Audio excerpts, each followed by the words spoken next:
Libre Écho.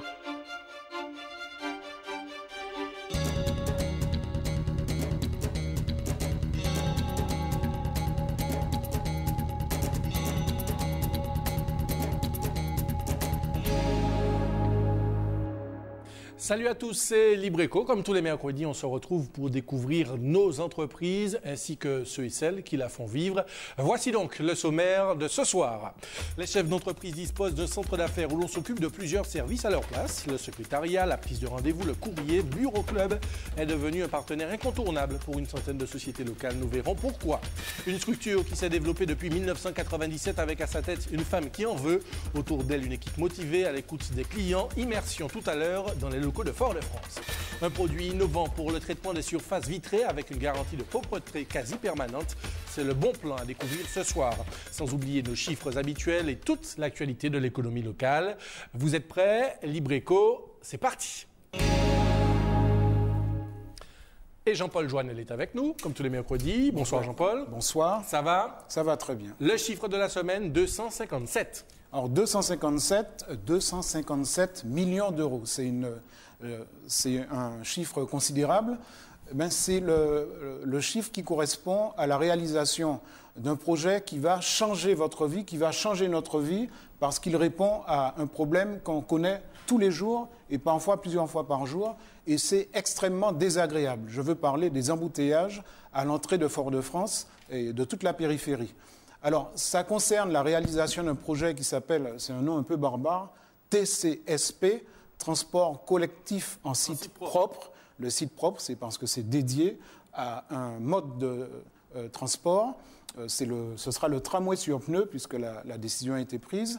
Alors, c'est un projet qui est déjà ancien. Ça date, si ma mémoire est bonne, de 99. Et on se souvient... Une bonne dizaine d'années. Et on se rappelle que ça avait plutôt mal commencé, puisqu'on avait été dans une situation assez incroyable.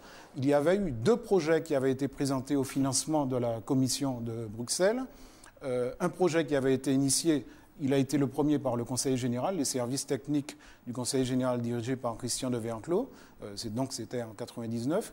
Et puis, la région avait fait un autre projet.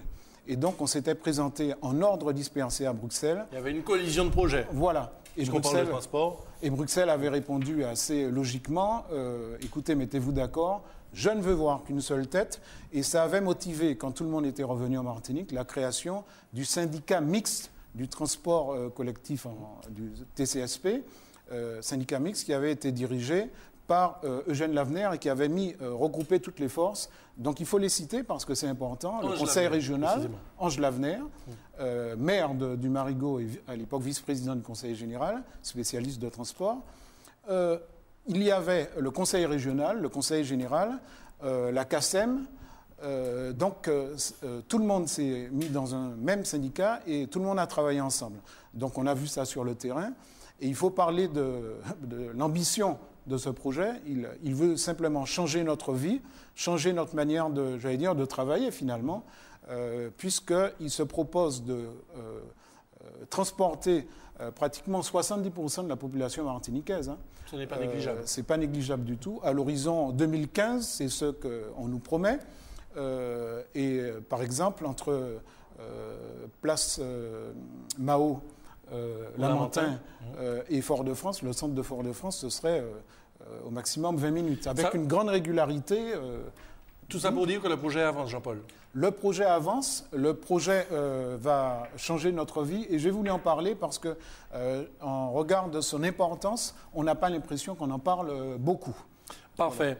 C'était le chiffre de la semaine. Alors maintenant, on prend la direction de Fort-de-France où depuis 13 ans maintenant, une entreprise se met en quelque sorte à la disposition des autres puisqu'à Bureau Club, les sociétés de l'île peuvent domicilier leurs courriers, bénéficier du secrétariat, accueillir leurs clients. Bref, un centre d'affaires et de services partagés moderne et pratique que nous font découvrir Marion Bois et François Brigitte. 250 mètres carrés de locaux, 12 bureaux à disposition. Ici, les entreprises viennent louer des espaces équipés et des services. Un concept que Reine Véronique Lefranc développe depuis 1997. Le principe, c'est le clé en main. Il décroche son téléphone, branche son ordinateur, il est tout de suite opérationnel. Arnaud de Wilde, par exemple, a choisi ce concept lorsqu'il a lancé son activité. Gérant d'un cabinet de qualité, il est très souvent sur le terrain. Bienvenue à Club Antilles, bonjour Bertha, à votre écoute. En son absence, la secrétaire de Bureau Club prend ses appels téléphoniques. Elle accueille ses clients et gère le courrier. Un fax et une photocopieuse sont également à disposition. On a vite fait le calcul du coût du loyer, additionné la facture d'électricité, additionné à cela la facture de téléphone. On perdait l'accueil physique, on perdait l'accueil téléphonique, on perdait la gestion de notre courrier. Enfin, la somme était vite faite. La location d'un bureau de 11 mètres carrés, par exemple, est à partir de 750 € par mois. Des prix alignés sur ceux du réseau, Bureau Club est en effet un réseau d'indépendants. Reine Véronique Lefranc l'a développé en Martinique, puis en Guadeloupe depuis 2006. Là-bas, 12 bureaux et 3 salles de réunion sur 450 mètres carrés. La structure guadeloupéenne a peiné à se mettre à flot.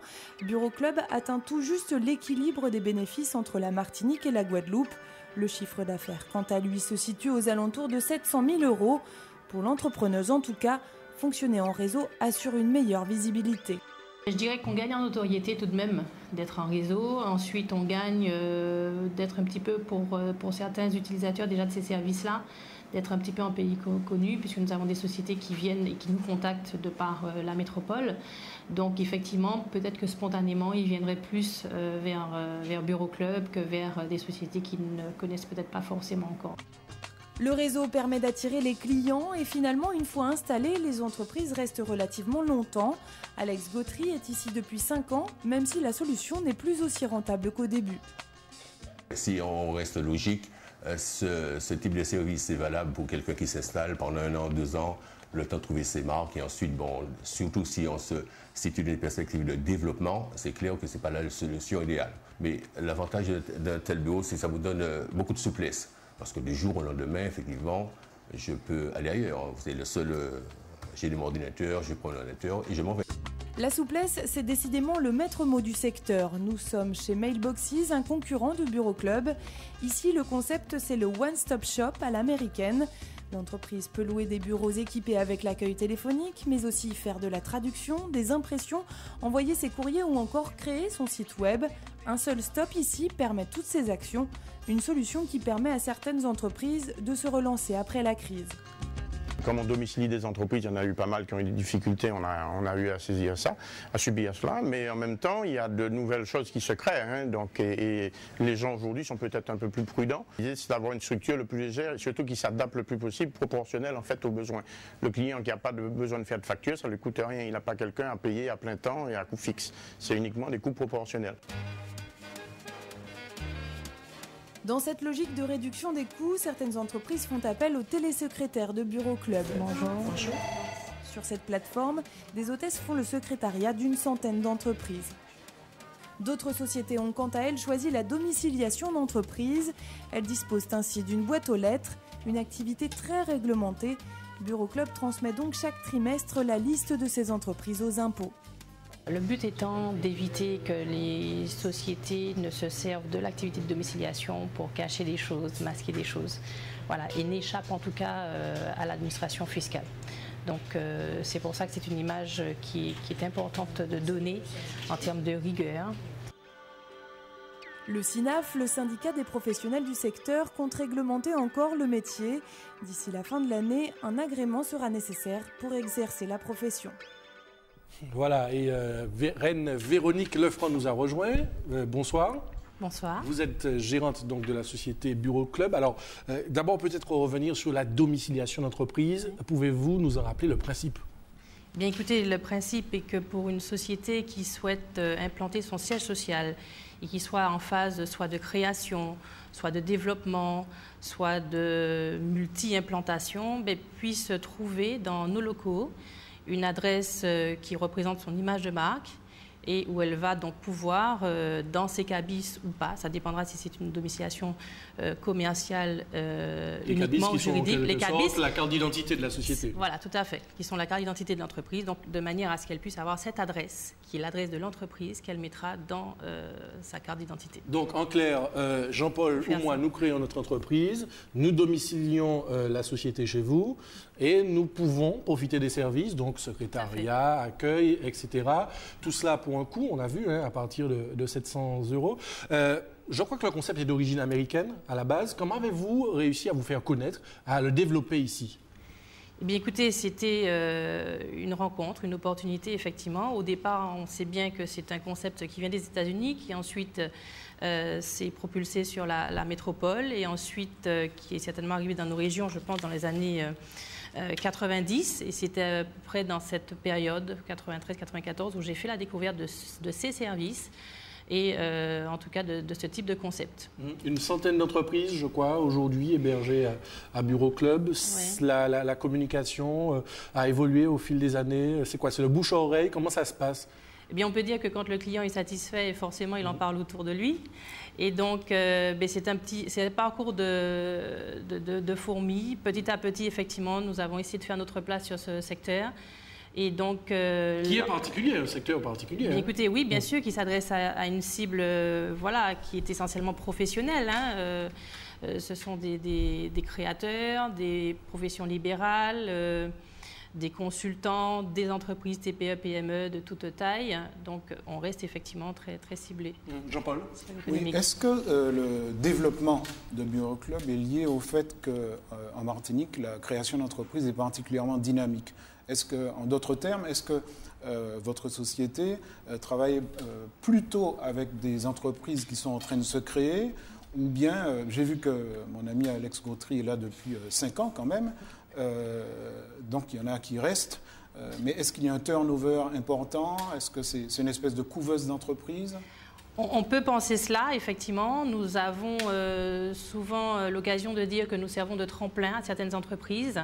J'ai l'exemple d'un client qui est arrivé ici, qui se lançait dans la gestion de ressources humaines, dans le recrutement, et qui effectivement a utilisé nos services parce qu'il connaissait déjà notre enseigne pour se poser. Et quand il a eu besoin effectivement de se développer, d'avoir des locaux plus importants, écoutez, il en est parti. Et puis d'autres restent pour les raisons que je peux évoquer, qui sont des raisons de professionnalisme, de convivialité. Et puis comme le disait effectivement notre client, il y est bien et surtout il sait que nous aurons la réactivité qu'il faudra une fois qu'il aura quitté son bureau. Voilà, il part l'esprit tranquille en emmenant uniquement son... Voilà, tout à fait. Alors, on a vu dans le reportage que les services fiscaux suivaient de près la domiciliation des sociétés qui viennent chez vous.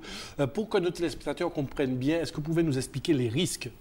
Pourquoi les services fiscaux suivent autant, finalement, la domiciliation et l'activité, le mouvement des entreprises chez vous? Eh bien, écoutez, au départ, les services fiscaux, et en tout cas le service des entreprises, doivent d'abord répertorier l'ensemble des entreprises qui existent.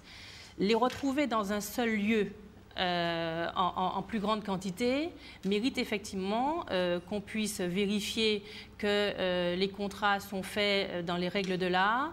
Il y a une déontologie à respecter, qu'on ait pu vérifier un certain nombre d'informations, d'où les pièces effectivement que nous demandons quand nous faisons les contrats de domiciliation.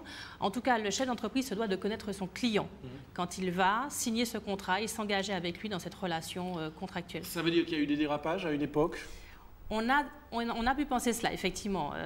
J'ai entendu, qui effectivement... ont créé des sociétés fictives, c'est un peu ça? Sur la métropole, effectivement, on ne savait plus, finalement, qui était le client. On ne l'avait jamais vu parfois. Nous essayons ici de rencontrer nos clients un plus grand nombre de fois. Maintenant, nous avons des sociétés métropolitaines qui font appel à nos services que nous ne voyons pas forcément. Mais nous essayons d'établir avec eux un lien, de manière à savoir, il faut que nous puissions justifier de leur activité, de leur adresse quand il y a un siège social et que nous sommes un établissement secondaire, donc une deuxième représentation sur le terrain. Est-ce que ça veut dire que le risque est mieux maîtrisé maintenant? Au fil des années, on a mieux contrôlé un petit peu ces dérapages? Bien, écoutez, on peut penser qu'effectivement, il sera mieux contrôlé, d'où effectivement tout le travail qui a été fait par notre syndicat professionnel, le SINAF, dont on a parlé tout à l'heure, puisqu'ils ont réussi à obtenir du ministère cet agrément qui, à partir du 1er janvier de l'année 2011, aura permis de recenser toutes les entreprises qui font le même métier que nous et de pouvoir justifier écoutez, de la rigueur qui est imposée dans ce cadre-là. Un mot sur votre lancement en Guadeloupe, puisque Bureau Club s'est installé en Guadeloupe aussi. Par contre, les débuts ont été un peu plus difficiles en 2007. C'est dû à quoi? Le marché qui est restreint, manque de communication, le management? On a vu que vous deviez gérer les deux sociétés en même temps? C'est un petit peu plusieurs choses, je dirais. Donc en 2006, effectivement, une opportunité m'amène vers la Guadeloupe. Il faut dire aussi que beaucoup de clients m'avaient déjà interpellé bien souvent pour savoir si je pouvais leur procurer les mêmes services sur le département voisin. Eh bien, l'occasion s'est présentée en 2006. J'y suis allée. Il a fallu effectivement trouver le local qui convenait, les personnes qui pouvaient effectivement faire fonctionner l'activité sur place. Et puis, gérer une activité à distance, bien, écoutez, c'est pas pareil, c'est pas comme quand on est dedans. D'accord, donc vous n'êtes peut-être pas encore prête pour aller en Guyane, puisqu'en général, c'est l'étape suivante quand on... Est-ce que vous y pensez? Dites-nous la vérité. La vérité vraie, effectivement, c'est que régulièrement, quand je croise des chefs d'entreprise dans l'avion ou autre, effectivement, on me demande déjà l'adresse sur la Guyane, que je n'ai pas encore, mais qui sait. Donc on peut s'associer alors. Peut-être bientôt la Guyane. Donc en tout cas, pour l'instant, on reste à Fort-de-France. Et si l'on plonge au cœur de votre entreprise, Madame Lefranc, eh bien on s'aperçoit qu'à vos côtés, il y a une équipe dynamique donc, de 14 salariés avec un encadrement composé de 3 personnes notamment. Le tout pour une gestion parfaite de la société Bureau Club. Regardez.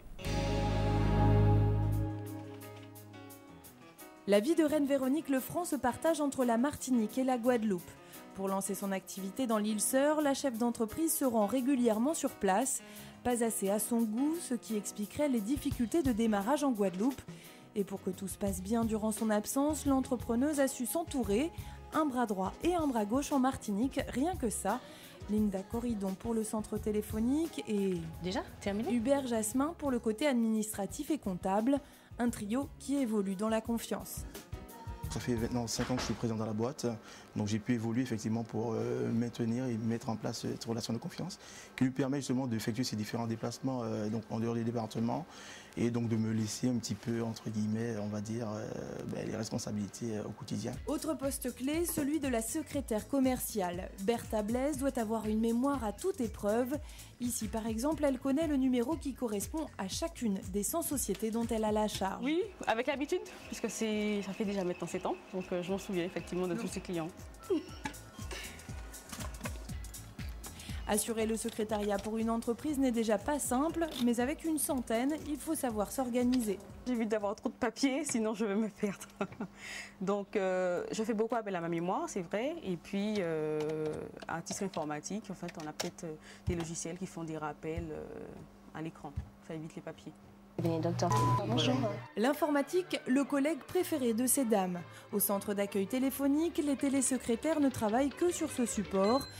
Dès qu'elles reçoivent un appel, ils se chargent de leur ouvrir le dossier relatif à l'entreprise avec toutes les informations utiles. Sandrine Victorin ne jure que par lui, car il permet de... Pas retenir. Parce qu'en fait, tout est stocké grâce au logiciel. Donc, ça nous permet de savoir quel client qui nous appelle, de transmettre l'adresse, de prendre des rendez-vous. Voilà. En gros, c'est lui qui gère pratiquement tout. Vous n'avez plus rien à faire. En fait, si, on a quand même à faire, il faut répondre. Au total, 14 salariés travaillent sur les structures de Martinique et de Guadeloupe. Ils pourraient être bientôt plus nombreux. Bureau Club pourrait s'étendre dans les Caraïbes. Bon, tout va bien. Alors, Madame Lefranc, on a vu beaucoup de clients qui vous confient justement leurs projets, leurs rendez-vous. C'est pas facile, ça, pour une entreprise de confier des données le plus souvent très personnelles. Est-ce que c'est facile d'obtenir la confiance de vos clients ? Eh bien, écoutez, en tout cas, cela fait 13 ans que j'ai des clients qui m'ont fait confiance et je leur ai prouvé au fil de ces années qu'ils avaient eu raison. Je continue effectivement à véhiculer cette image. C'est important qu'ils sachent que nous avons donc une confidentialité totale dans les informations que nous aurons effectivement à voir, à entendre. Et puis, ma foi, ça fonctionne pas mal jusqu'à maintenant. Mais pourquoi ce concept? Alors, Jean-Paul peut-être peut nous éclairer là-dessus. Pourquoi les entreprises, finalement, confient toute la télégestion, on a vu, de leurs rendez-vous, etc. C'est quoi? À but économique? C'est plus économique? Moi, je suis persuadé qu'il y a un but économique. C'est-à-dire que si c'est bien fait et que le chef d'entreprise peut se concentrer sur son cœur de métier, il est plus efficace. On a vu qu'il y a des gens qui partent tranquillement et qui peuvent aller travailler à l'extérieur en sachant que j'allais dire, le back-office sera assuré.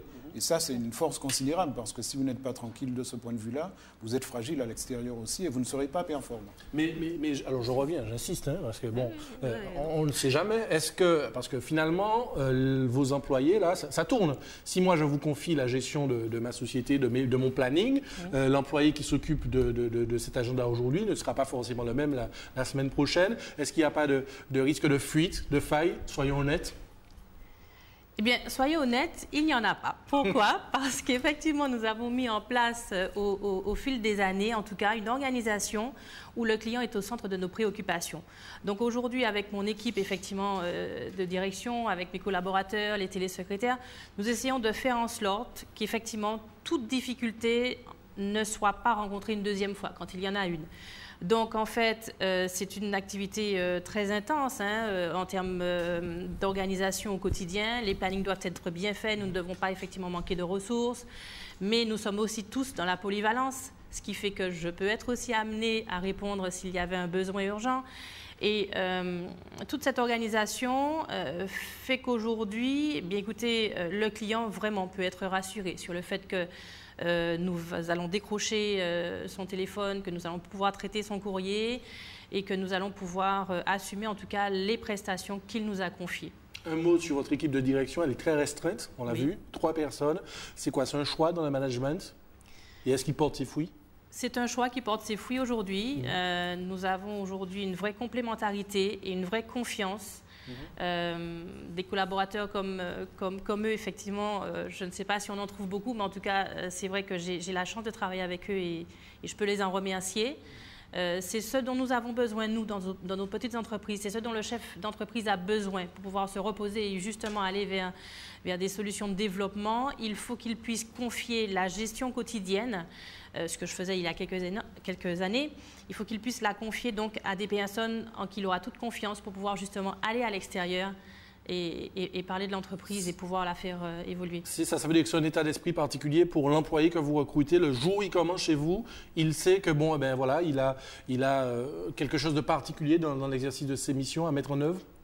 Alors, c'est une confiance qui va s'installer, bien entendu, au fil du temps. Ça va peut-être pas au fil de la collaboration, ça va peut-être pas se faire le premier jour. Mais dès le premier jour, je vais en tout cas essayer de présenter en tout cas aux collaborateurs ce que j'attends de lui, les missions que j'attends de lui. Et donc, forcément, il saura déjà vers quoi nous devrons aller dans cette relation. Alors, découverte maintenant du bon plan de la semaine. Il s'agit d'un produit de traitement de surface vitrée qui se développe peu à peu dans notre île. Maurice Dragas a acheté la franchise de ce principe de nettoyage de vitres durable. Pourquoi? Tout simplement parce qu'il laisse un film sur la surface qui la rend du coup imperméable. Regardez, Marion Bois-François Brigitte.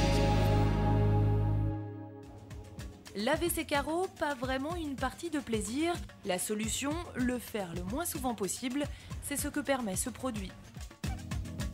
La vitre, les micropores sont ouverts, sont désincrustés de toute saleté. Le verre est en effet constitué de petites cavités où viennent se nicher les impuretés. Le produit permet d'entrer et d'ouvrir les micropores, d'enlever toute la souillure, l'eau, la saleté. Une fois que toute cette opération est faite, le produit EasyVision, breveté, permet de prendre place dans ces micropores, refermer et imperméabilise le verre. Le produit forme en effet un film qui protège la vitre et lui permet d'être sali moins vite, un gain de temps certain pour les commerçants. Ça permet un entretien aisé et rapide des surfaces vitrées. Donc il y a un double intérêt, à la fois esthétique et à la fois économique. Le concept inventé par un Français a été importé en Martinique par Maurice Dragas. Bonjour Christopher. Ses clients, des particuliers ou des entreprises, sont prix de base 25 € du mètre carré, mais la prestation peut diminuer jusqu'à 4 € selon la fréquence des lavages. Ici par exemple, 2 passages mensuels sont nécessaires, mais entre-temps le gérant passe quand même son chiffon.